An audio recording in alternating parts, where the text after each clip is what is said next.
Well, come to my channel. Once again, closing arguments will be given, and after that, what is most important for this debate will happen. You, us, and the millions watching on the internet will get a chance to ask questions. So, we will try to take some questions from the people present here. We have set aside 30 minutes for that. This is how this 2-hour debate will be completed. There are 2 or 3 fundamental things we must keep in mind. We should not participate in any kind of sloganeering. This is not noise or chaos, because the whole world is watching. We have to maintain decorum and set an example that educated people, even when they agree or disagree, can still talk respectfully. Sitting here are my professors from JNU, including Professor Purushottam Agrawal, who taught us in class that it is important to have the courage to agree and the wisdom to disagree, and also the reverse of that when needed. Secondly, this is not a debate about any one religion. This must be very clear. This is not a debate to prove any religion superior or inferior. So if someone has come or is watching with that expectation, I assure you, you will leave disappointed. Even when it comes to the use of excessive religious symbolism, both the gentlemen sitting here who may look serious right now are actually very decent people. They met yesterday evening over tea, laughed together, even took a friendly picture with their arms around each other. This proves that compared to the uproar happening on the internet, both of them have agreed to debate here in a calm and respectable way. Let Twitter talk remain on Twitter. Elon Musk now calls it X, but let it stay there. Now, although these distinguished scholars do not need an introduction, journalism teaches us never assume, and science also says the same. Mufti Shamail Nadwi Sahab is an Islamic scholar and educator, founder of the Wahiyan Foundation in Kolkata, a graduate from the prestigious Darul Uloom Nadwatul Ulama in Lucknow, and active in teaching and intellectual work on social media and public platforms. Currently, he is pursuing his PhD from the International Islamic University, Malaysia. And interestingly, along with his studies, he also makes travel blogs. We saw his vlog in front of the Petronas Towers. With us is Javed Akhtar Sahab. He is a poet, lyricist, writer of prose, and has written dialogues and songs for films. He speaks openly about scientific thinking and his declared atheism and strongly advocates rationality. Ladies and gentlemen, does God exist? Everyone tries to find their own answer to this question. Some relate it to the search for the God particle. Some call it the Higgs boson. Some try to understand how mass came into existence. What existed before creation? What existed before time itself? And some ask, if all these discoveries happen inside the human brain, then how did this brain evolve in the natural order? I hope today we succeed in answering at least some of these fundamental questions. I first invite Mufti Shamail Nadwi Sahab to the stage. Please come, sir. I also request everyone to keep your phones on silent or light mode. Please check once, sometimes it happens unintentionally. All praise is for the Creator who created this universe with purpose. Respected Javed Akhtar Sahab, Mr. Saurabh Dwivedi, and respected audience. Thank you all for being here today. Since today we are debating the topic, does God exist? This is a subject where different standards can be used to reach any conclusion. So, at the beginning of the debate, it is important to decide which standards are valid and which are not. The first standard, which I believe our respected Javed Akhtar Sahab will quickly lean toward, is science. But In reality, science cannot directly prove or disprove the existence of God. And this is not something I am saying myself. This is what experts in science say. The National Academy of Sciences says science does not have the processes to prove or disprove the existence of God. Why? Because science deals with empirical evidence, and empirical evidence belongs to the natural and physical world, whereas God is a non physical and supernatural reality. Therefore, you cannot examine a non physical reality with tools meant to examine physical reality. So, in today's debate, scientific evidence will not be accepted to prove or deny the existence of God. The second possible standard could be revelation, that we prove God's existence through revelation. But this standard is also irrelevant today. Why? Because revelation for me is a valid source of knowledge, but for Javed Akhtar Sahab, it is not a valid source of knowledge. Therefore, I will not present any evidence today from any religious scripture so that nothing appears unacceptable to him. The third standard could be observation, such as someone saying, "Show us God if he exists," or provide empirical evidence for God's existence. But this is using the wrong tool. It is like Javed Sahab demanding that I detect plastic using a metal detector. And when plastic is not detected, he says plastic does not exist. No, you are using the wrong tool. Metal detectors do not detect plastic. So, I believe demanding empirical evidence for God's existence is a childish demand, and our respected Javed Akhtar Sahab has moved far beyond such demands. So, only one standard remains: intellect, logic, reasoning. And this is the standard under which God's existence should be proved or denied. But since this is a very important and sensitive topic, the logical argument must be definitive, not vague. It should be as clear as 2 plus 2 equals 4, something that cannot be logically rejected. For example, if we say our respected Mr. Saurabh is a human being, and all human beings are conscious beings, then logically Saurabh Sahab is also a conscious being. Is this a vague argument or a definite argument?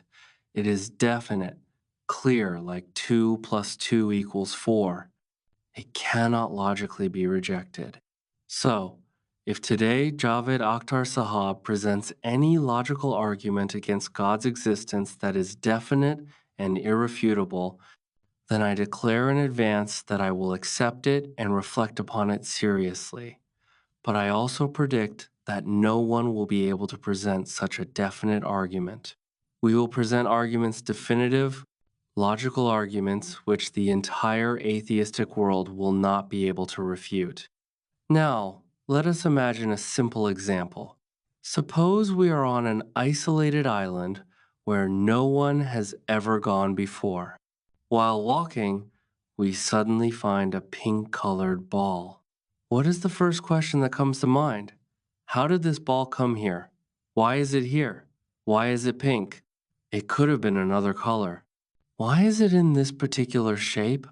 It could have been another shape. Naturally, you conclude that someone must have created this ball with specific properties and placed it here because you know this ball did not have to exist.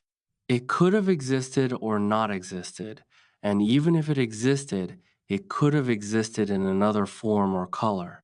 Now expand this ball, expand it until it becomes as large as the universe. Does the question change just because the size changed? Not at all. The question still remains: where did this universe come from? Why does it have these specific properties? Who made it? If we ask this question to Javed Akhtar Sahab, since his worldview is atheistic, and this applies to atheists generally, their answer will either be an argument from ignorance or dogmatic. They will say, I don't know where it came from, therefore God does not exist. That is an argument from ignorance. Or they will say, the universe created itself automatically, which would imply the ball should also create itself automatically, but no one accepts that explanation for the ball, yet accepts it for the universe. That is dogma. Javed Akhtar Sahab will also surely bring up God of the Gaps, saying that earlier people attributed thunder, rain, etc. to different gods because they lacked explanations. But this is not our worldview at all.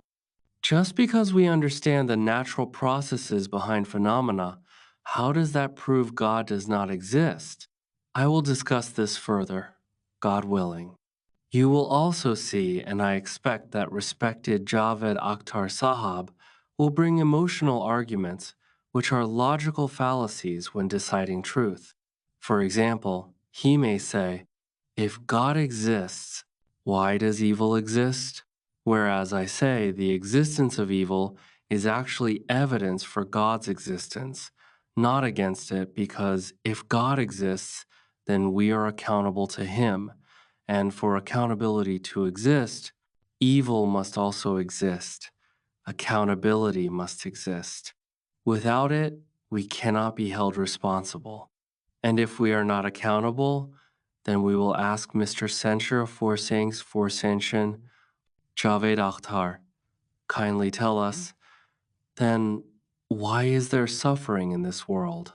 If there is no God, then why does suffering exist? And what about those people who suffer greatly, develop a spirit of justice or the desire for retribution inside them, but leave this world without ever seeing justice? Will all their pain just go to waste? Now, let us return to that example of the ball. If someone asks me, who made this ball? Or who made this expanded ball? I will say, because this universe and everything in it is contingent. Contingent means something whose existence depends on something else. Clearly, this universe is contingent. And if there is something that is not contingent, then I request someone to please show it to me. Show me what in this universe is not contingent so that we can also reflect upon it. And when contingent things exist, then according to philosophical terminology, we reach a point, a being, which is called the necessary being. A necessary being is one whose non-existence is impossible, because if it did not exist, then nothing else would ever come into existence. All contingent things depend on it. Now, if someone asks, who created that being? What is its cause? And what is its cause? And continues endlessly. This is what we call infinite regress of causes, which is a logical fallacy. Conceptually, infinity is possible. For example, numbers you can keep counting 1, 2, 3 infinitely. Conceptually, that's fine. But I am not speaking conceptually. I am talking about practical reality. Show, in reality, that an infinite chain of actual causes is possible. If you can prove it is possible, we will accept it. Give an example. If it is not possible, then only one option remains, the necessary being. A necessary being is independent because if it depends on something, it cannot be necessary. It must be eternal because if it has a beginning, then it is contingent. It must be powerful because to actualize contingent things, power is required. It must be intelligent and knowledgeable because this universe runs precisely according to specific forms and laws of nature. Thank you. Thank you, Mufti Sahab. After these arguments, I request Javed Akhtar Sahab. Would you like to speak while sitting? Yes. First, I would like to give Mufti Sahab some good news. My knowledge of science is very ordinary, so you don't have to worry about that. But I do have some common sense. Look, the concept of God is not new. It has existed for centuries. Some religions may be 3,000 or 4,000 years old, but humans have existed as Homo sapiens for 10,000 to 12,000 years, and religion has always existed in some form. These religions were not created by ignorant people. These were religions of Greek society, where great philosophers were born. These were religions of Egyptians, who built pyramids. These were religions of Romans, whose architecture and senate became the foundation of the first democracy limited, but still, democracy. Very capable people followed these religions. They had gods like Jupiter, Ra, Zeus, and they believed in them with as much certainty as a religious person today believes in his God. Before Christianity, there was a Germanic religion in Europe. It had a god, his wife, two sons, and a daughter. But when Christianity came, that god, his wife, and the entire family disappeared. So, if we study history, we see that gods usually prove to be temporary, they do not always remain. And the people who believed in them, you cannot dismiss them as ignorant. They were capable, intelligent, and accomplished people of their time philosophers, scientists yet. Where did their gods go? Today, people believe in different gods, but who knows what will happen a few centuries from now? Look at Europe, churches are empty. With time, things change. As for religion, every religion demands one thing from you: faith. What is faith? What is the difference between faith and belief? It would be foolish for someone to say, if God exists, show him to me. That is ignorance. I have never seen the North Pole, but I believe it exists. Why? Because logically, the Earth must have a top. People have gone there. There is evidence. There are witnesses. There is reason. That is belief, not faith. So, what is faith? Faith means there is no witness, no evidence, no reason, no logic, no proof, yet you must accept it. If there were evidence, it would be belief, not faith, just like my belief in the North Pole. Faith rejects all these requirements. Then, what is stupidity? Stupidity is when I accept something that has no logic, no reason, no proof, no witness, yet I insist on believing it. That is stupidity. For example, if tomorrow I suddenly start believing that Elon Musk is my brother, I will feel great happiness and comfort. But if someone asks, what proof do you have? He is American, you're Indian, different nationality. You've never even met him. And I reply, look, it's my faith. This is what faith means, something you cannot prove. Ultimately, every religion rests on faith. And faith means a belief without evidence, logic, or proof. Then you ask, who created the universe? Strangely, you gave the example of going to an island and seeing a ball. You wondered who made the ball, but you never asked, who made the island? You were only surprised by the ball, not the island. Islands exist, we take them for granted. In the same way, stars, galaxies, the universe, these are like islands. We don't ask who made them. How was I born? Was I planned? Or was I just a lucky sperm that happened to connect? My birth is random. Nature has nothing to do with justice. Justice is a human concept. In nature, there is no justice. If a lion eats a deer, the lion is not punished. If a storm comes and destroys flourishing trees, storms are not jailed. Nature operates without justice. It doesn't need justice. Justice is something humans invented like traffic rules. Left-hand drive is not natural. Humans made it. Truth, goodness, morality, these are like left-hand driving rules. Without them, society crashes.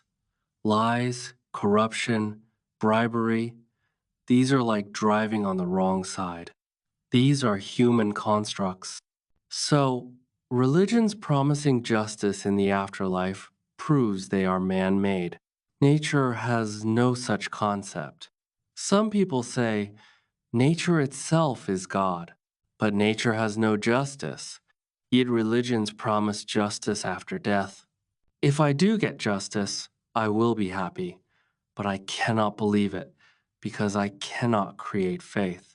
The very fact that religions demand faith means they do not have justification. Yes, religion, in moderation, may produce some good qualities in people, just like alcohol. In America, a survey once found that people who drink 2 measured drinks with meals live longer than those who drink too much or don't drink at all. Yet we still consider alcohol bad. Why? Because alcohol grows like cancer. It increases. Nobody becomes a milk addict, but people become alcoholics. Religion has the same tendency. It grows, spreads, and becomes extreme. Some people may use religion correctly. I'm sure Mufti Sahab is among them. I enjoyed meeting him. But how many people are like that? Look at the destruction in the world, how much of it is done by people acting in the name of religion.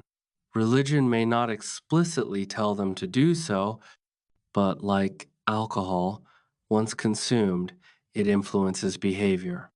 Anyway, my time is up. I had nothing more to say.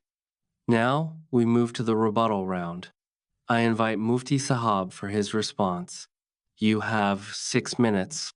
Thank you very much, Javed Sahab. We truly enjoyed listening to you. You understand Masuz? We enjoyed it. Okay, now let us look at things logically. Yesterday, we had requested both Mufti Sahab and Javed Sahab to speak in simple, common Hindi so everyone can understand, and wherever difficult words are used, please explain them. Thank you. Our respected Javed Sahab mentioned that God is mortal because many religions came and went. Some people believed Jupiter was God, others believed in something else. I say, whoever took a contingent thing as God made a mistake that is not God. That is not God at all. We are here to prove the necessary being, that necessary cause, which is eternal, everlasting, and without beginning. We are not here to prove anything else. The second thing he said was about faith and belief. This definition of faith that he presented is not something new, or forgive me, he did not present it for the first time. Richard Dawkins presented it first. I know where the source is. Epistemologically, you cannot differentiate between faith and belief in the way you did, sir. Faith can be right and faith can be wrong. Belief can be right and belief can be wrong. The faith that is supported by logic, reason, and evidence is correct faith. And the kind of faith you are talking about that is illogical and unsupported, on that, we are on the same page. We do not accept that kind of faith either. Any faith that has no logic or evidence behind it, we do not accept it. We believe in that faith which has logic and evidence behind it. So, belief can be right or wrong. Faith can be right or wrong.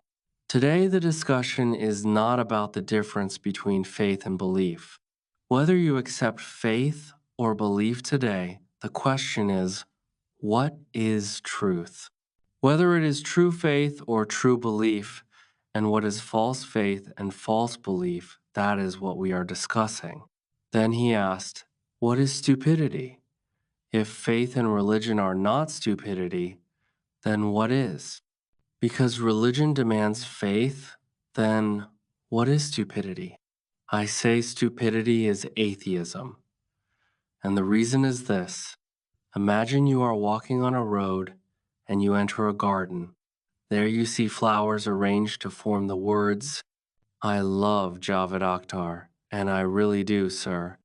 Now, when you see this, would you say, wow, what a natural selection? Would you say this is some random natural selection? No, it is precisely designed. There is a designer behind it.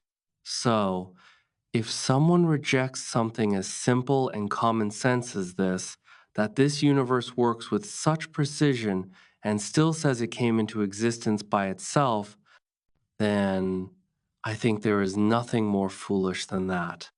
That is irrational. Then our respected sir said that I focused on the ball and not the island. But who created the island? That is exactly why I gave the example of the ball. The ball is contingent. The island is contingent. Both require a necessary being. Then he said there is no justice in nature, and humans decide what morality is, just like traffic laws and driving rules no God declared them. This is what we call false equivalence. It is a logical fallacy. The example you gave is of subjective morality. You cannot use subjective morality as an analogy and impose it on objective morality. Justice is objective morality. If you say there is no justice in nature, then injustice being natural means nature should remain nature. So, why do we humans strive so hard to bring justice into the world? That would be illogical and irrational. There are many things that are objectively good or evil, and many things that are subjective. Subjective morality is decided through social consensus or personal preference. But objective morality, which includes justice that you repeatedly mentioned, is objective, not subjective. And if you say it is subjective, then I ask you, if through social consensus oppression is declared right, would you justify oppression? Then he said about alcohol, if you drink 2 pegs, it doesn't stay two, it grows. Religion is like that. If you take 2 pegs, it increases. This is an analogy you can fit anywhere. Apply it to atheism. When you take 2 pegs of atheism, it grows and eventually becomes North Korea. Thank you. Now I invite Javed Sahab for his rebuttal of the first round. You have 7 minutes. Please reset the timer. I am happy that Mufti Sahab has admitted that there is no justice in nature. So anything not made by humans does not contain justice. Let me tell you something interesting. When you go to a garden and see those beautiful flowers, none of them are actually natural. They are all created by humans through crossbreeding. The flowers in forests are very ordinary. These beautiful flowers you admire are human-made, developed through breeding different flowers together. They are not natural flowers. Go into a wild forest, you won't see such roses. Humans created them. Humans have created many such things. But you did not answer one of my questions, and I am disappointed by that. What is faith, and why do you demand faith from me? You say you are logical. You have all the reasons and evidence. Then why do you demand faith from me? Why do you say, surrender, don't question? No, religion allows endless questioning. Every religion says, do not question too much, otherwise you will be lost. Why do you stop people? The truth is, human history has always had 2 kinds of people: those who worship their ignorance and those who fought against their ignorance and tried to learn. Today, you are amazed at how the universe exists. Once upon a time, people were amazed at where the sun goes when it sets. But instead of moving one step forward to investigate, you freeze everything by saying, This eternal power has always existed. Accept it and don't question. Why don't you say the same about the universe? Maybe it always existed, or we don't know. And saying we don't know is a very honest and humble statement. But religions, they know everything: how the world was created, how it will end, what happens after death. They know everything, but none of them knew dinosaurs existed. In no religious scripture do you find dinosaurs mentioned, but they know everything else, like how to make a universe in 4 easy lessons. Those who claim to know everything are the real problem. We need humility to admit there are many things we do not know. But instead of investigating, people chose to worship their ignorance. This hall, this electricity, this mic, the airplane you came in, the car you traveled in, all of these exist because people asked questions. At every stage of history, questioning was discouraged, called wrong or sinful. You should read history. And science versus religion is an old conflict. Even steam engines were opposed, and religious authorities issued verdicts against them. Even today, when religious right wing groups come into power, they suppress scientific research. Why so much fear? Once religious people were furious that humans were trying to create humans. Why are you afraid? Let them try. What is the fear? Today, the things that shock you one day, they will seem simple. That is how human history works. Don't rush to make final judgments. Have humility to say, we don't know how far the universe extends, how long it has existed, or how long it will exist. But you have already made final decisions. You say, it was created 14 billion years ago, and before that, God just sat silently for billions of years doing nothing. Then one day, he decided to make a universe? How strange. It is very easy to believe something someone told people 2,000 plus years ago and keep believing it forever, even when the world has changed and knowledge has evolved. Science never claims to know everything. In fact, the more we learn, the more we realize how much we still don't know, how little we actually know. So, we should fight against our ignorance and reflect on it. Thank you. Thank you so much. I invite Mufti Sahib again for round 2 in the chain of arguments. You once again have 7 minutes. Thank you. Respected Javed Akhtar Sahib has repeatedly been asking, tell me the meaning of faith. Tell me the meaning of faith. I've already said it. Faith can be right and it can be wrong. And today we are not discussing faith. Today we are discussing truth and whether God exists. Does God exist? This is the real question, whether God exists or does not exist. Which of these two statements is true? Now, whether you call it faith or belief, that's not my concern. After that, you said religion stops people from asking questions. I say maybe some do, but I don't. In fact, questions should be asked. We progress through questioning, that is why I am here today. But questioning should not only be directed at God, it should also be directed towards you, towards atheism as well. We will question everyone today, and I hope you will answer. Till now, you have not answered the contingency argument. You said, why don't we call the universe eternal? Because logically, it is not possible. The universe is contingent. It is bound by time and space. Whatever is bound by time and space is contingent. Whatever is contingent must have had a beginning, and whatever had a beginning cannot be eternal. This is a simple logical point. You said religious books never mention dinosaurs. Unfortunately, I have never found dinosaurs mentioned in a mathematics book either. Does that make math useless? No, because that is not its subject. The purpose of revelation and religion is not to tell you how bicycles are made or when dinosaurs existed. It teaches morality, talks about God, and explains non physical reality. Religion does not stop science. If anyone tries to stop science, they are wrong. Religion rejects scientism, not science. Scientism is when you believe science is the only source of knowledge. We reject that. Then you mentioned Vatican fatwas. Vatican and fatwas are contradictory terms. You also said, we don't know.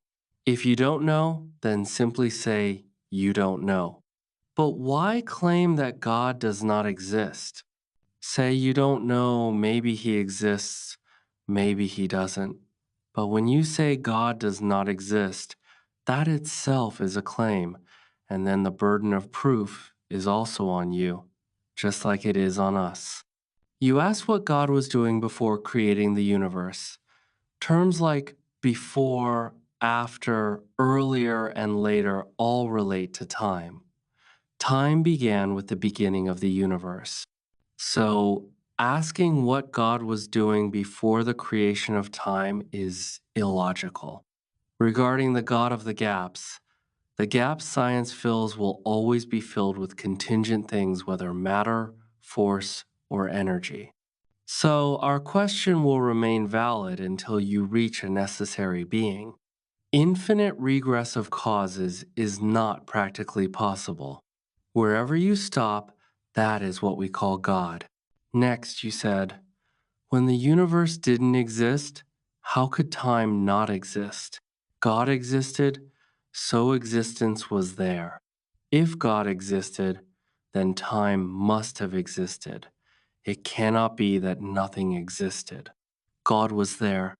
You also said that religion makes people better. So look at the world map. Mark the most religious areas: Latin America, the Middle East, the Far East, Indian regions where religiosity is highest. Then take another map showing where injustice, repression, women's rights violations, and dictatorship are most widespread. The maps will mostly overlap. Then tell me, what is the practical benefit of this medicine called God? Even a medicine bottle tells you how to use it. What benefit has this concept brought? Those who believe in God, are they really just and fair? Have they become better human beings? What benefit has faith given? If it had great benefit, I too would accept it. But I don't see any. In fact, if a religious person is good, I respect him even more than a non religious good person, because I believe it is harder for a religious person to be good. Everything has a limit how much you can run, lift, see.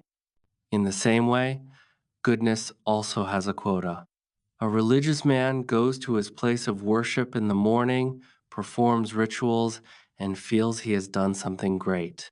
A huge part of his goodness quota is consumed in something from which nobody benefits. I don't go, so I must help a poor widow, feed someone, do something useful to consume my quota. Religious people spend their quota in completely useless acts. If you still have even a little decency left in you, then wow, that's impressive. One thing I truly appreciate is that both scholars are respecting time. They present their arguments within the time limit and sometimes even finish earlier and take their seats. This completes round 2 of the argument. Now we move to rebuttal round 2, and after that, there will be cross-examination. No, sir, your argument time is over. In our school syllabus, we study Premchand's story Panch Parmeshwar. Don't worry, I won't let you miss any round.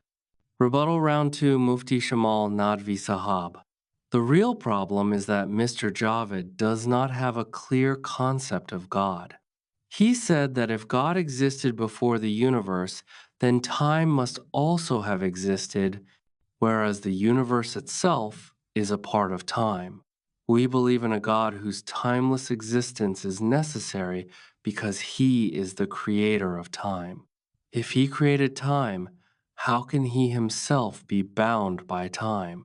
If he created space, how can he be confined to space? If he is already limited by time and space, then what did he actually create? So the question, if God existed, then time must have existed too, is logically wrong. We are bound by time, not God. We belong to the physical world. He is a metaphysical reality. Another thing, he gave an example of a teapot rotating in space, probably quoting Bertrand Russell.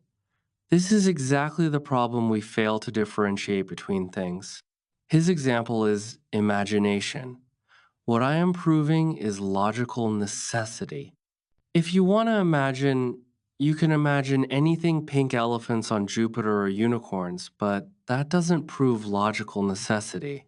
I am talking about a prime cause, a necessary being without whom the existence of the universe is impossible. Another issue he raised was that religion is challenged by science, but that is not even our topic.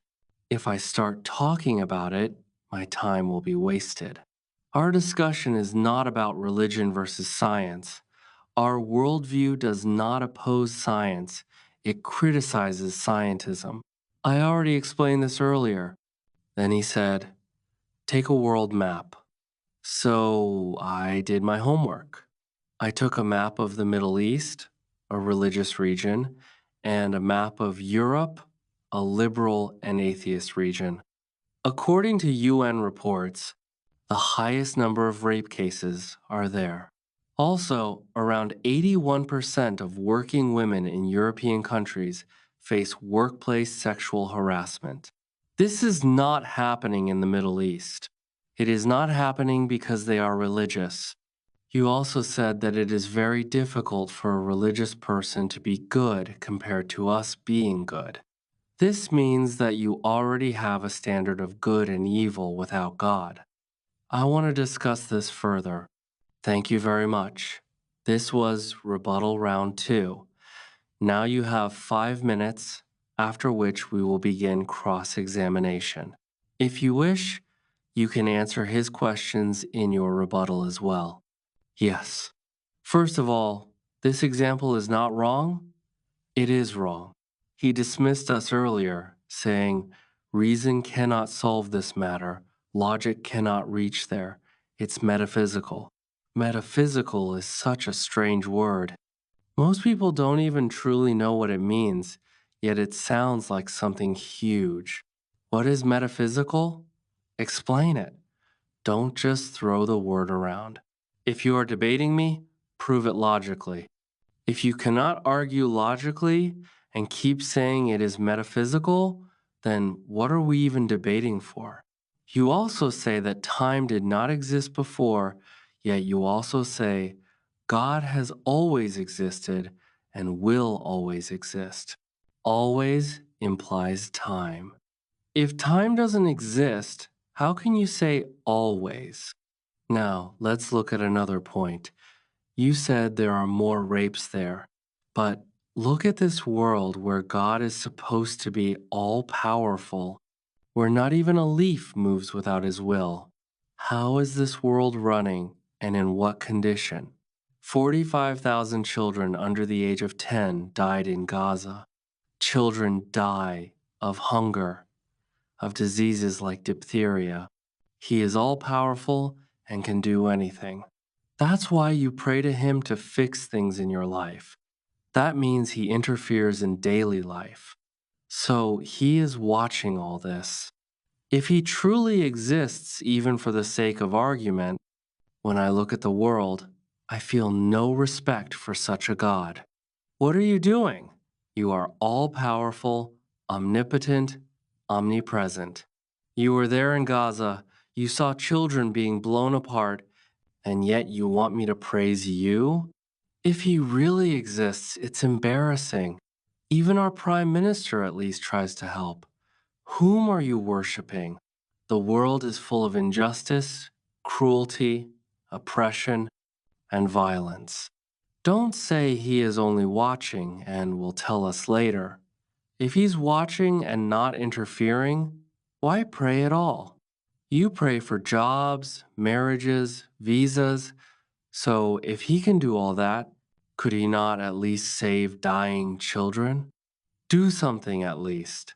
Looking at this world, it doesn't seem like there is any omnipotent ruler of it. And if there is, then that's something to be ashamed of. Thank you. Ladies and gentlemen, both argument rounds and both rebuttals are now complete. Now begins the most important and most difficult round cross-examination. This will also be a test of the scholar's grace. We have allocated 16 minutes. Sir, you may ask the first question. Yes, thank you. Since this is cross-examination, my first question is regarding what I have been explaining through the contingency argument. Do you consider an infinite regress of causes possible, or do you consider the existence of a necessary being correct? There are only two options. Tell us. Honestly speaking, I don't properly understand the word contingency, and even now, some of the English philosophical terms you used are complicated for me. So please ask in simpler language. Sure, everything in the universe is dependent for its existence on something else, so it must have a cause. Do you think this chain of causes can go on infinitely without end? Because logically, then, nothing would ever come into existence. So, infinite regress is not possible. You must stop somewhere, at a necessary being. There is no need to stop anywhere. Why must we stop? You stop at God.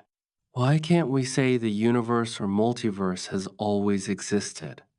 There are black holes, the universe collapses, then expands again.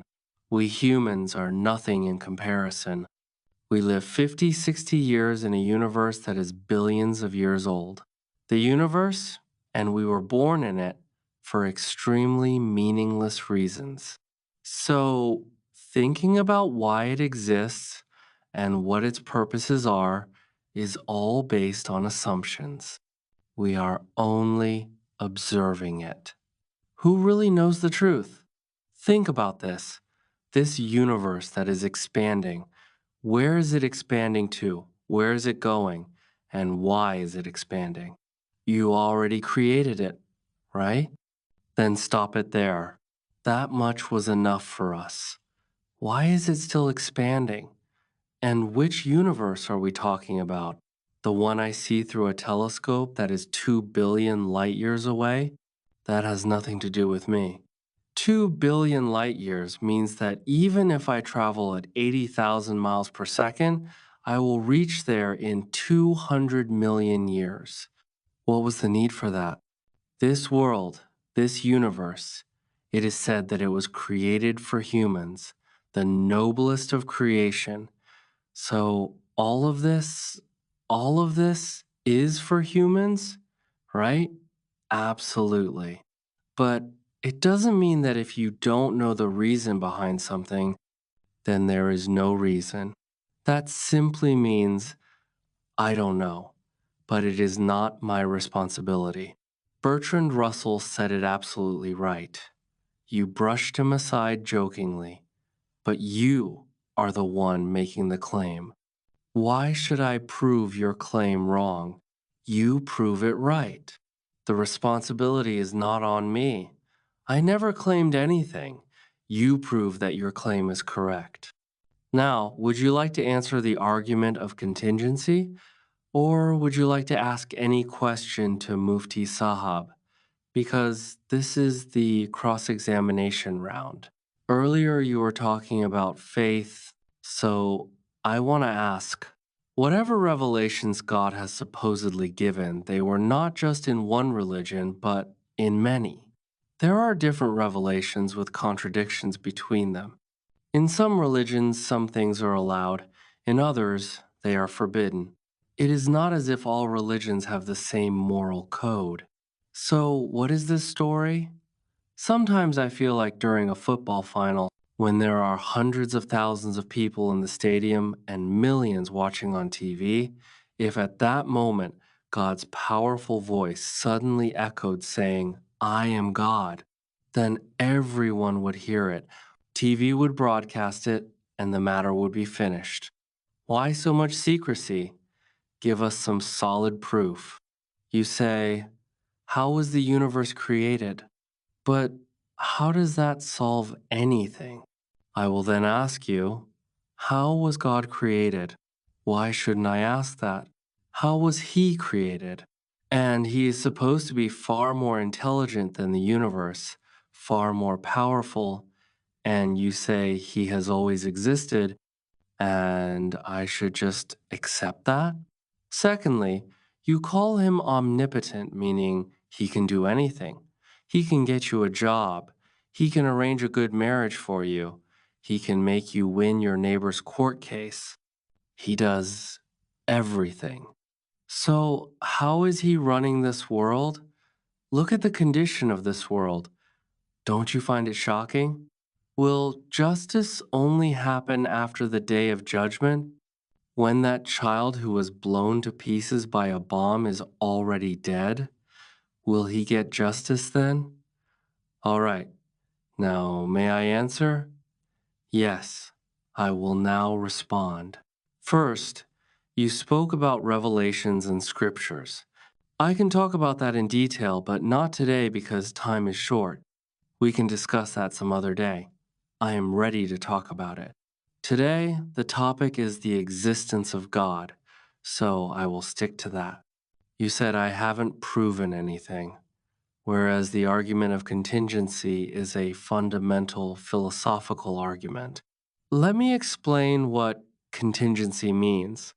Anything whose existence depends on something else, anything that is bound by conditions, anything that needs something else to exist, it must have a cause. This is simple reason and logic. And you talk about logic, I am doing exactly that. You also said, what do I have to do with something billions of light years away? Then I think you should not say, I think, therefore I am an atheist. If you truly want to think, don't think only within a limited circle. Think beyond it. You also raise multiple issues together, like the problem of evil, and you keep repeating that God is omnipotent. That is exactly what you need to understand. What is the real concept of God? The problem of evil is actually based on two false assumptions.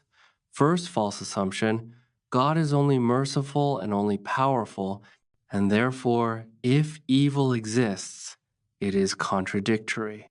But according to our belief, God is not only all powerful and merciful, He is also all wise and all knowing. There is wisdom behind everything He does. It is not necessary that you or I must understand that wisdom. Judging everything from your limited perspective is flawed reasoning. In daily life, we accept this principle. When we go to a doctor and he prescribes medicine, we don't say, until I have the same knowledge as you, I won't accept your treatment. No, we trust his knowledge and expertise. Interruption. But a doctor is a visible, educated person. We can listen to him. God is different. Please, if you keep talking to the audience, there can be no debate. I am giving an example to explain. Your second false assumption is that there can be no good reason for the existence of evil. But we do have reasons. If there were no evil, how would you define good? If there were no injustice, how would you understand justice? If there were no darkness, how would you value light? We have come into this world for a test.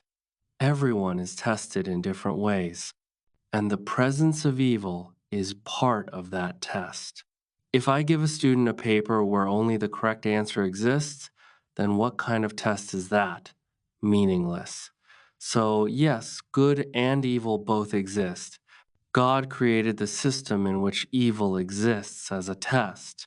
But that does not make God evil, just like the person who makes a knife is not guilty. The one who misuses it is guilty. Rape, murder, injustice, these are results of human free will. If someone commits rape, that is not God's fault. He abused his free will. He will be punished. Hell exists for such people. You say, 7 billion free wills are moving on this planet, and if someone kills me, then did I die by God's will or by free will? The answer is God created the system of free will. Someone misused it and killed you. That person is responsible and will be punished. So saying God gives life and death is not contradictory. He created the system, the laws, and the consequences. And if you say there is no God, then how will you explain evil, morality, justice, and accountability at all? How will you decide evil? Meaning, how can you objectively define evil without God? Tell us, how do you define evil? Look, in the world there are two kinds of animals. Some live alone in the jungle, and some live in groups. Anyone who lives in a group, whether it is your foundation, a club, a political party, or any unit rules must be made for interaction. Meaning, people will decide. People will decide. So, if people decide that committing rape is acceptable, will you justify it? No. But that means your foundation is that people will decide what is evil. No, there are groups in the world who actually consider rape justified in certain situations. I won't go into details. You also know, those ISIS people, what did they do? What they did has nothing to do with God, sir. My question was simple. How do you define evil? Let's come back. You can only live together when you develop certain principles where everyone has basic protection, everyone has basic rights, and everyone gets some comfort. This is how any organization with more than one person runs. If you create disorder in it, there will be destruction, loss, and ruin. Take a simple example of a home. There is a husband, wife, children, mother, two sisters, and a brother. Even there, you need a system to live together, to trust each other, to care for each other, and to help one another. This is how life works. Sir, so now your point is this. People will decide what is right and wrong. The majority will decide what is right and wrong, right? Yes, absolutely. If the majority decides something is right, then it becomes right.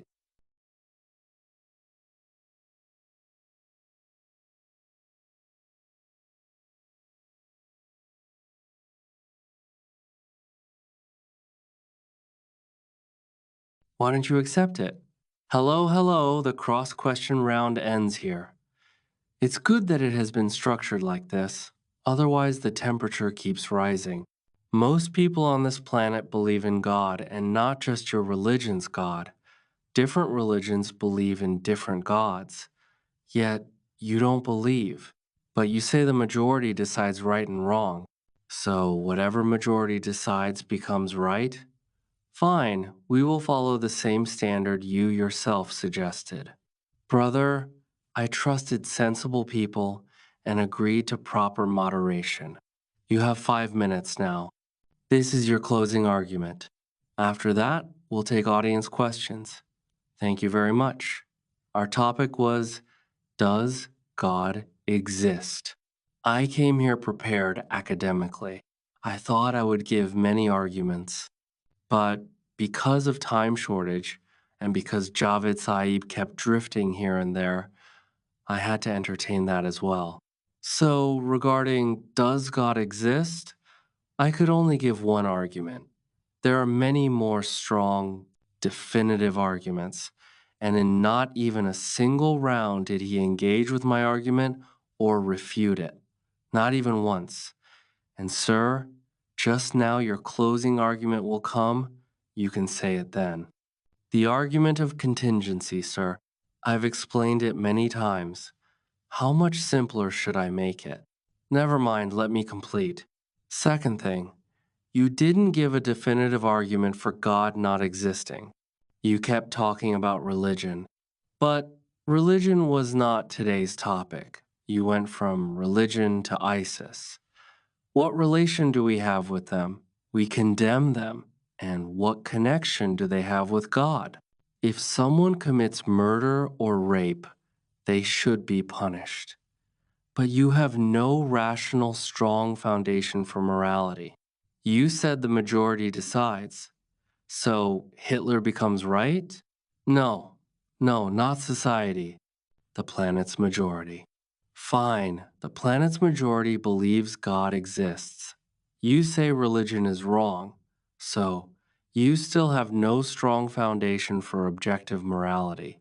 If there is any foundation for objective morality, it is only God. God, God. This was Mufti Shamail Nadwi's closing argument. Now Javed Akhtar Sahib has 5 minutes for his closing argument. Reset the time. Look, there are many things. The definition of God in almost every religion is that He is all-powerful, He is present, He is just, He is kind, He loves you, and so on. When I look at the world, I do not see any supreme power working for human welfare, protecting the weak, stopping the oppressor. I don't see it in history either. So if God exists and He is just watching this spectacle, then His existence or non-existence is the same. Secondly, when you say the universe is contingent, then you immediately surrender and assume its creator must be thousands of times more complex, and you have no objection to his existence. He is timeless, already there before time, etc. You accept all this without any proof and without reason. And the greatness of religions is what? Their belief in God has constantly been proven wrong over time. If you say people in Aristotle's time were ignorant, well, they were just as confident about God then as believers are today. This belief will also fade. You can write it down. The signs are already visible in the world. Could such a debate have happened openly 100 years ago? We have already brought you this far. Religion is a whole package. No one believes only in God alone. It always comes with a lot of extra baggage. And historically, religion has always created chaos in society. I will say something simple. There are 10 major religious beliefs in the world. You believe in one and reject the other 9. So, in those 9 cases, you think exactly like an atheist. So, a religious person is already 90% atheist. He only believes his God is right and all others are wrong. If you stop believing even in that one, then instead of a 10% chance of being right, you'll at least have a 50% chance you'll gain 40% by becoming an atheist.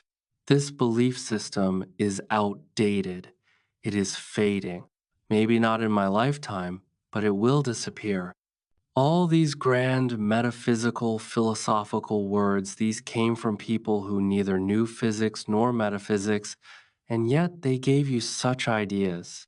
Thank you very much to both speakers. How will you decide evil? Meaning, how can you objectively define evil without God? Tell us, how do you define evil? Look, in the world there are 2 kinds of animals. Some live alone in the jungle, and some live in groups.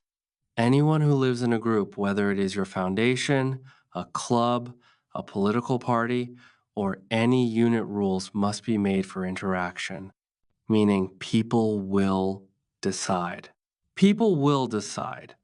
So, if people decide that committing rape is acceptable, will you justify it? No? But that means your foundation is that people will decide what is evil. No, no. There are groups in the world who actually consider rape justified in certain situations. I won't go into details. You also know. Those ISIS people, what did they do? What they did has nothing to do with God, sir. My question was simple. How do you define evil? Let's come back. You can only live together when you develop certain principles where everyone has basic protection, everyone has basic rights, and everyone gets some comfort. This is how any organization with more than one person runs. If you create disorder in it, there will be destruction, loss, and ruin. Take a simple example of a home. There is a husband, wife, children, mother, two sisters, and a brother. Even there, you need a system to live together, to trust each other, to care for each other, and to help one another. This is how life works. Sir, so now your point is this. People will decide what is right and wrong. The majority will decide what is right and wrong, right?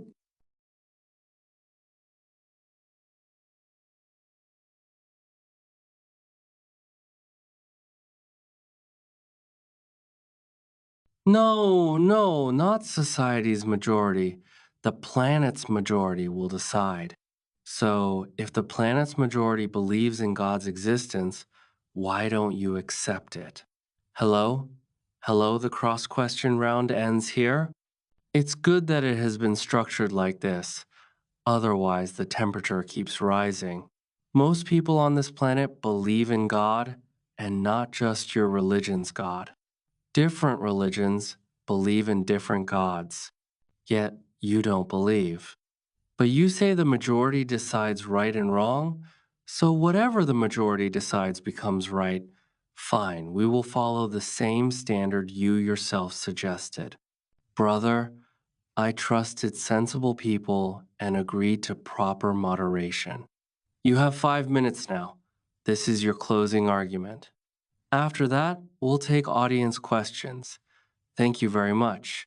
Our topic was, does God exist? I came here prepared academically.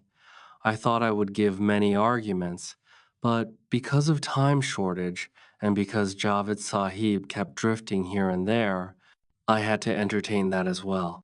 So, regarding does God exist, I could only give one argument. There are many more strong, definitive arguments. And in not even a single round did he engage with my argument or refute it, not even once. And, sir, just now your closing argument will come. You can say it then. The argument of contingency, sir. I've explained it many times. How much simpler should I make it? Never mind, let me complete. Second thing, you didn't give a definitive argument for God not existing. You kept talking about religion, but religion was not today's topic.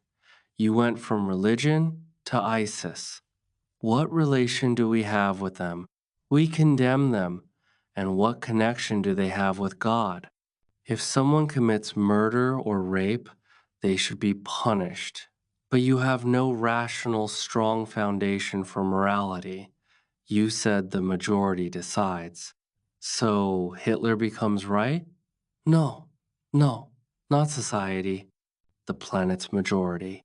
Fine, the planet's majority believes God exists. You say religion is wrong, so you still have no strong foundation for objective morality.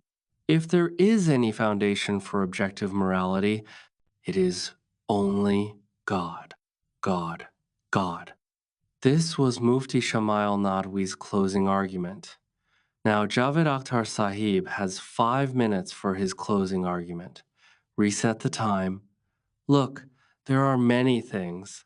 The definition of God in almost every religion is that He is all powerful, He is present, He is just, He is kind, He loves you, and so on. When I look at the world, I do not see any supreme power working for human welfare, protecting the weak, stopping the oppressor. I don't see it in history either. So if God exists and he is just watching this spectacle, then his existence or non existence is the same. Secondly, when you say the universe is contingent, then you immediately surrender and assume its creator must be thousands of times more complex, and you have no objection to his existence. He is timeless, already there before time, etc. You accept all this without any proof and without reason. And the greatness of religions is what? Their belief in God has constantly been proven wrong over time. If you say people in Aristotle's time were ignorant, well, they were just as confident about God then as believers are today. This belief will also fade. You can write it down. The signs are already visible in the world. Could such a debate have happened openly 100 years ago? We have already brought you this far. Religion is a whole package. No one believes only in God alone, it always comes with a lot of extra baggage. And historically, religion has always created chaos in society. I will say something simple. There are 10 major religious beliefs in the world. You believe in one and reject the other 9. So, in those 9 cases, you think exactly like an atheist. So, a religious person is already 90% atheist. He only believes his God is right and all others are wrong.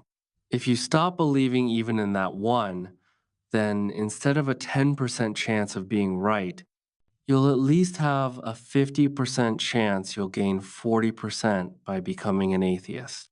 This belief system is outdated. It is fading. Maybe not in my lifetime, but it will disappear. All these grand metaphysical, philosophical words, these came from people who neither knew physics nor metaphysics, and yet they gave you such ideas. Thank you very much to both speakers. Mufti Sahab is sitting ahead. Please give him the mic. Yes. Tarun, keep your mic with you. You know the camera frame, right? Yes. First of all, congratulations to both. Sir, please introduce yourself. I remember you live in Chicago, America. Please tell us your name.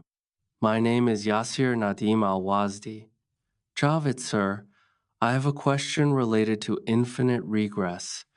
It's a hypothetical scenario. For example, sir, please keep the mic a little closer. Yes.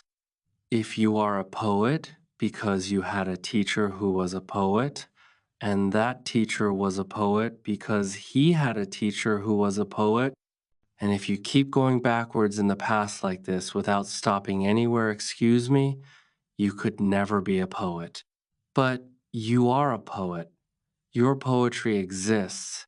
That means somewhere you must have stopped. So my question is, do you consider infinite regress of causes a logical fallacy or not? Yes or no? I don't consider it a logical fallacy, but my problem is, since I don't consider it a fallacy, I will continue with this logic, which is not a fallacy. You stop somewhere. You ask, how did this ball form? How did this island form? How did this ocean form? How did this land form? And suddenly you put a stop at God. You don't ask, the creator of these must be more complicated than them. How was he created? You accept that he always existed. So if you accept he always existed, then why is the universe a problem? Then we don't come into existence. Yes, we don't exist. Okay, sir, why don't we exist? I will explain. Please, please. Like I gave the example, your poem would never exist if it always kept going like this. Yes, Mike, please. I think the concept of infinite regress is not clear. Let it be. Let's move on. All right. Please also keep in mind the moderator's role. No, you did. You did. Here is Gauhar Raza Sahib. He also wants to ask a question. Please turn on the mic from below. First, let me say, I am ashamed for the children who were killed in Gaza because it happened while we were here. But I was even more ashamed because I thought Mufti Sahab was justifying it. Absolutely not. You are very wrong. I could be wrong. I am asking questions. I disagree with Javed Bhai. Look, just 1 second, sir. Wait. Please let me finish my point first. If the audience decides, then the moderator is meaningless. My message to all of you is, this debate is between two people on one side, Mufti Sahab, and on the other, Javed Sahab. They have been presenting their arguments for the last hour and a half. You may agree with them or not. My teacher taught me that even when debating face to face, there should be room for disagreement. I respect you a lot, Mr. Gauhar. You have written wonderful scientific books.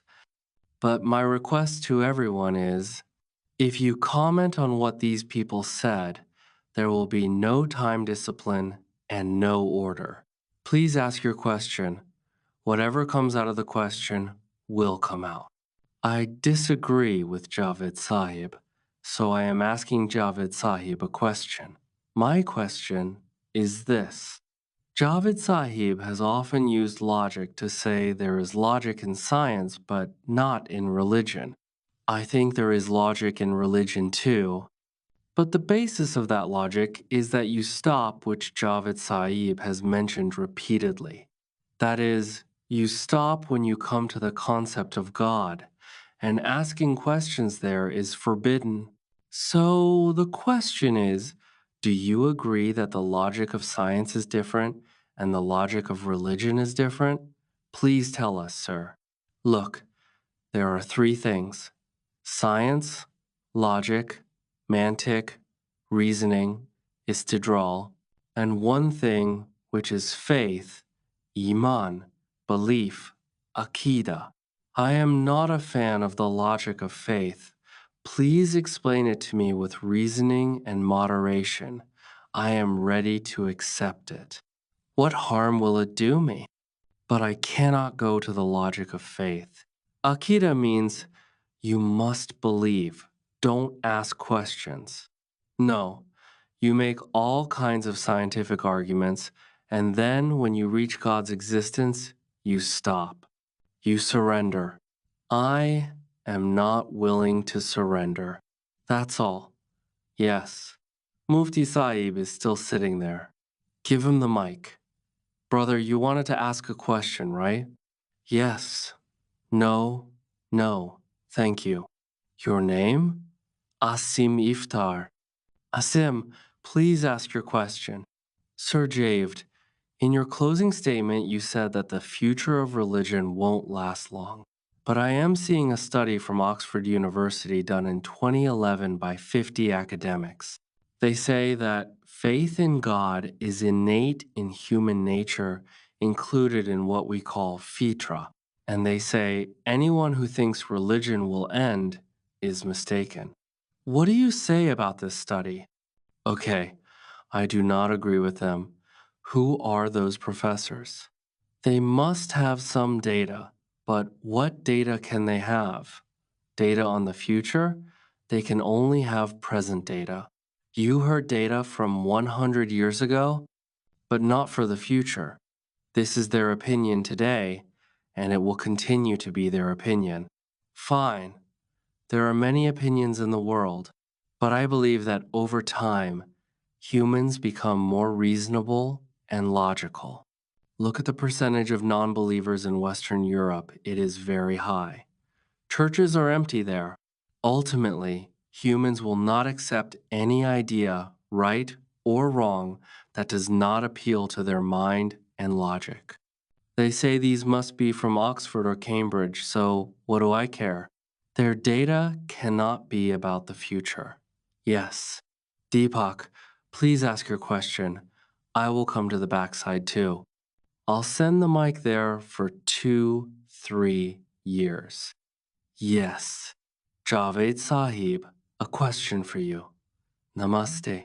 Brother, if you want everyone to decide, then 200 people will decide everything. No, sir.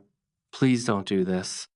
Everyone has a right, sir, but we can only take selected questions.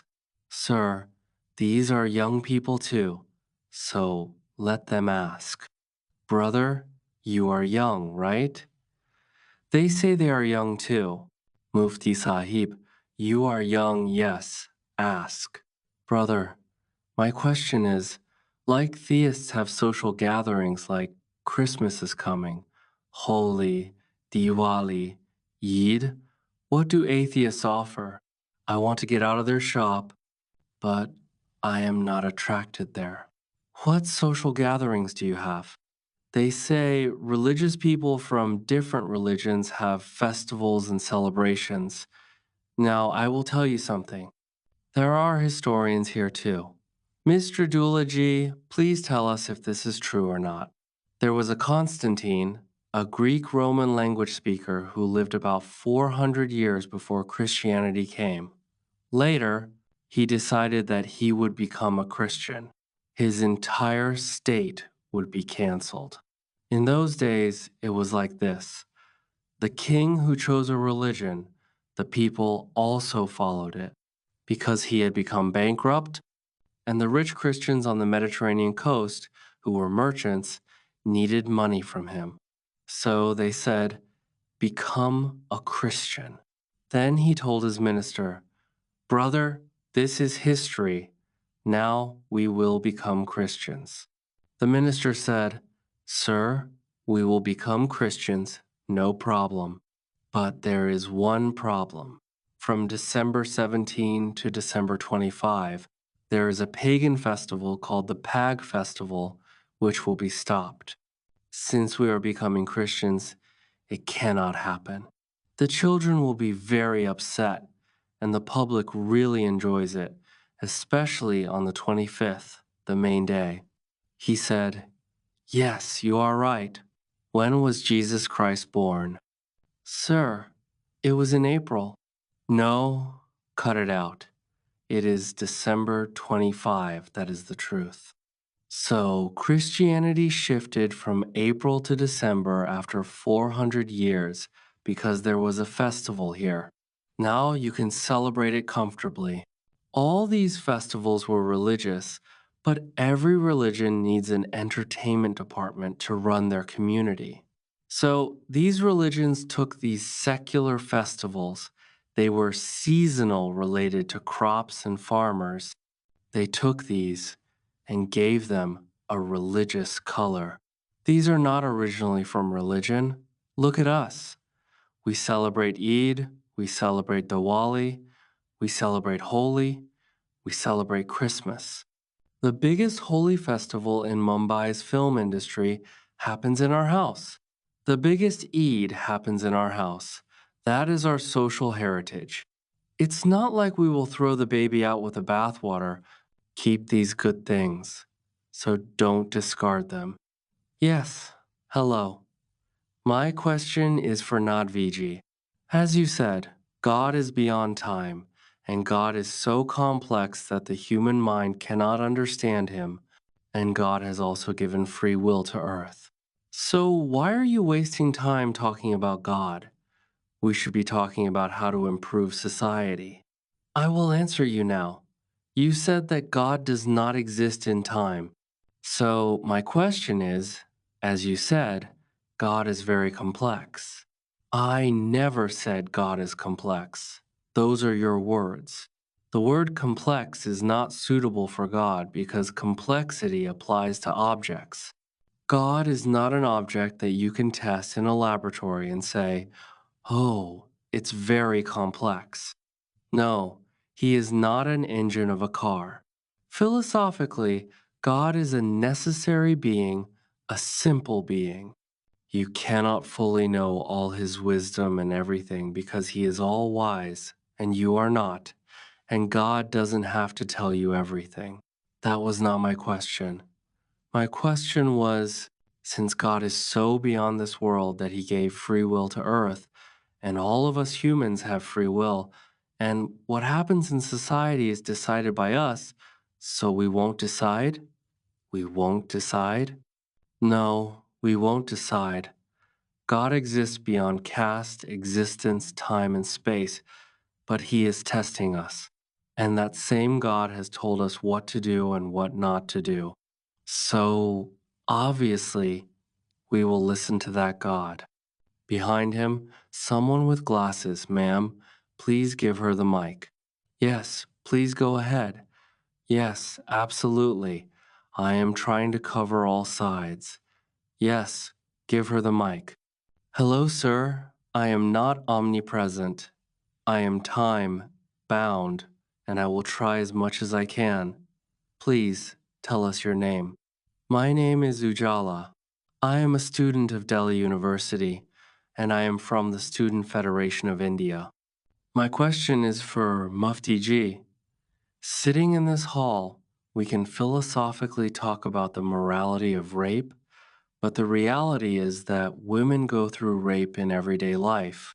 We can not only look at it in numbers, how many women in these countries where you say cases are less, and those who have access to file cases, how many women work and have freedom to work in those countries? Europe has this freedom and rules. So today, we can talk about it. You said that we can philosophically talk about it in a closed room. But what is really happening on the ground is very wrong. I agree? Very wrong. And we have to stop what is wrong. Why do we have to stop it? Why is it wrong? We have an objective foundation for this.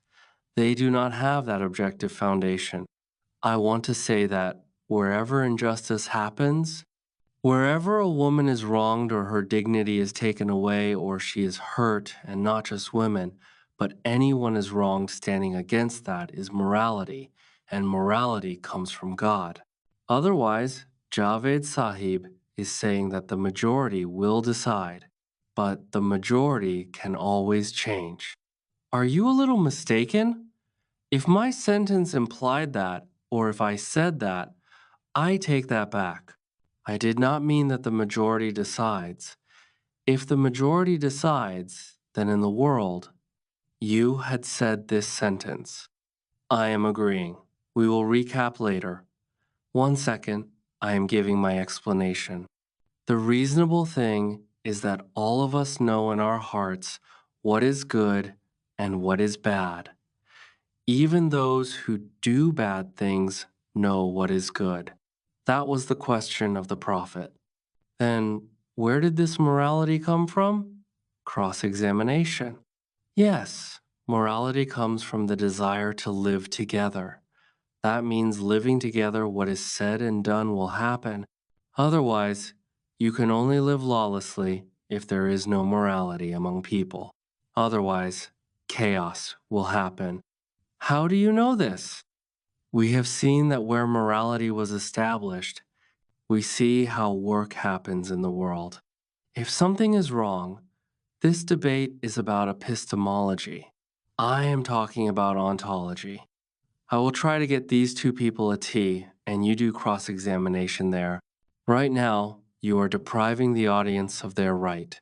You are just people, and these brothers will come here and there. Sir, my name is Laku Rehman. I am a student of Aligarh Muslim University. As far as I know, sir, you are also a product of Aligarh Muslim University. I am also from that garden's bloom. Yes, sir. I am very happy to meet you. Sir, my question is that Sayyid Ali Rama's view was that God's existence should be sought within the limits of reason and not completely denied. Sir, how will you define it? No, you tell them this. The question is whether God's existence can be proven. Sir, you have denied it. That is why I have this question. He said, sir, that reason cannot prove God's existence. He said that, right? No. He said it can be proved, and it has been proved today. Seeking or proving, it has nothing to do with intellect. Hey, just listen to the question. It cannot be done by intellect. Didn't you say that? It can be done by intellect. No, that's what they are saying, brother. You are saying it can be. That's a different question. Sir, look, take the youth, such an amazing university. Hey, brother, listen to me. Speak on the mic so that millions of people watching can hear you. Give him the mic. Yes, they will give it. Wait, yes, sir. My question was, Sir, Sayyid al-Rama had a view that the existence of God should be sought within the realm of intellect, not completely denied. That was his concept. But my question is, how do you define this? How would you explain it? I want to know from you. You are a product of Aligarh Muslim University. I searched within the bounds of intellect but did not find it. Yes, put those glasses on. Give it to them. Yes, quickly ask your question. There are only 5 minutes left. 5 minutes, and we are done. Yes. Assalamu alaikum Mufti Sahab.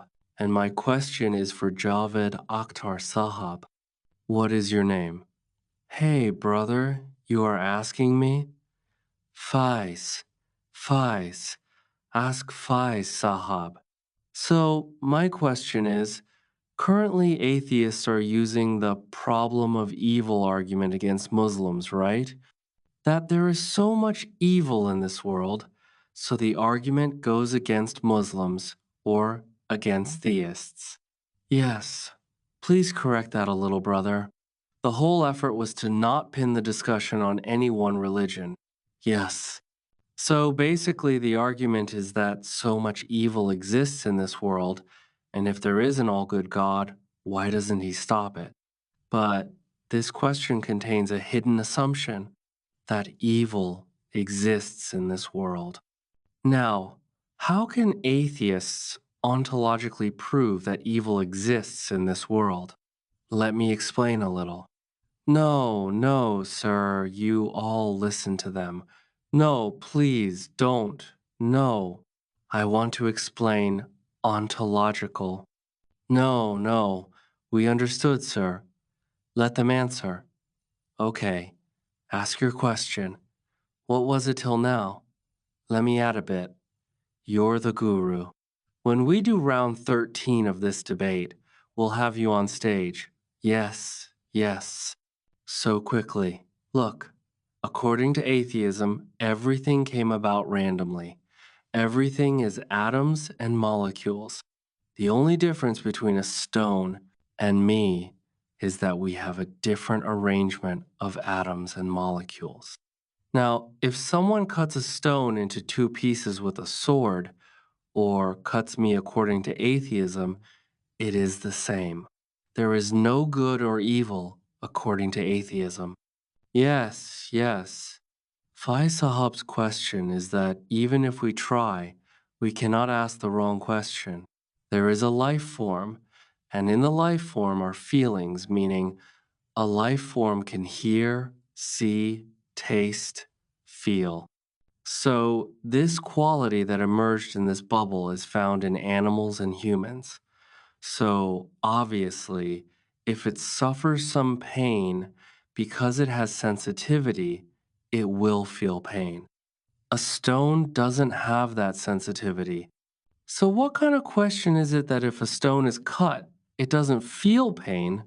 So, why would you feel pain if cut?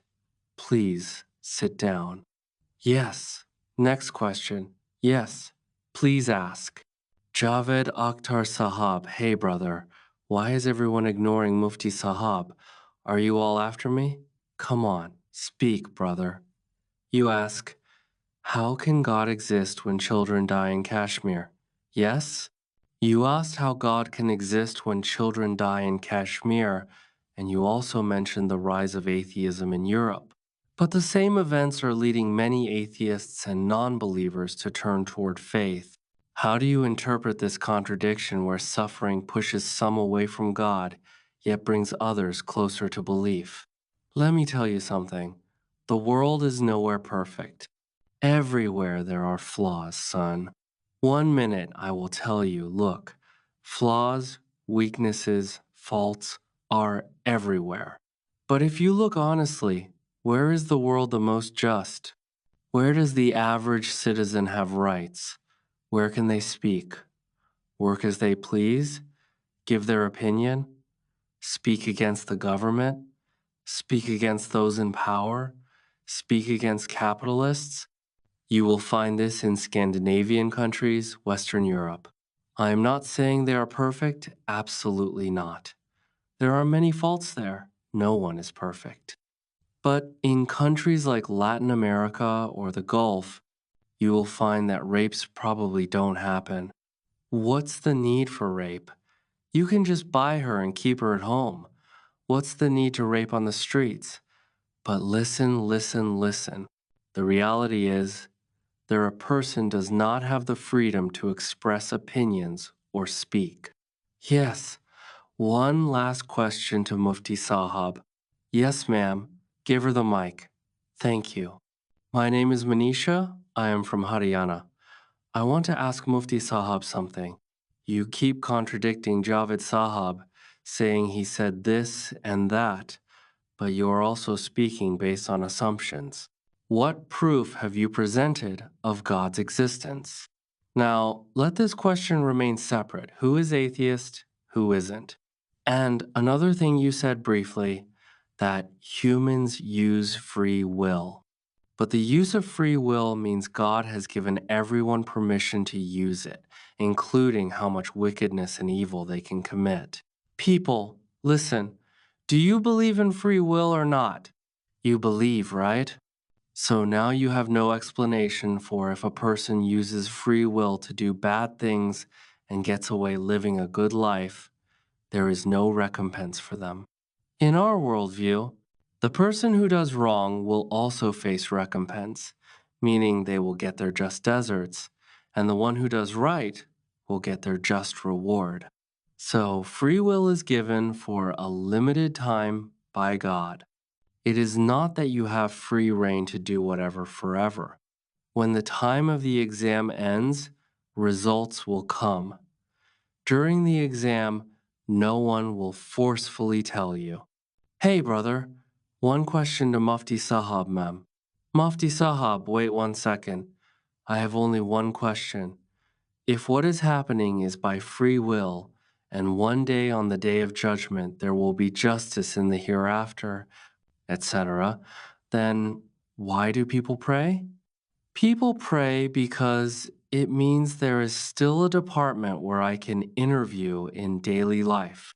You can get me a job, you can get my son a green card, and 45,000 children die.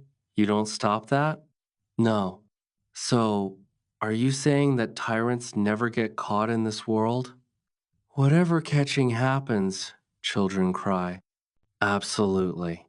Look, I said in my opening statement that, Brother Javed Sahab, this is just an emotional argument. This is an emotional argument. The reason behind it, did I explain? The wisdom behind it? I did. I am calling you all gentlemen so that you are conscious and keep order. Time was fixed. This time is over. You all listened so patiently. I thank you very much. If these two scholars wish, we can have round 2, round 3 of this conversation. This is the beauty of humans, that they engage in debate and discourse. You all showed great patience. Thank you very much. With that, this conversation ends here. Now, Mufti Sahab and the senior Mufti and I will go eat together. Very nice. From where?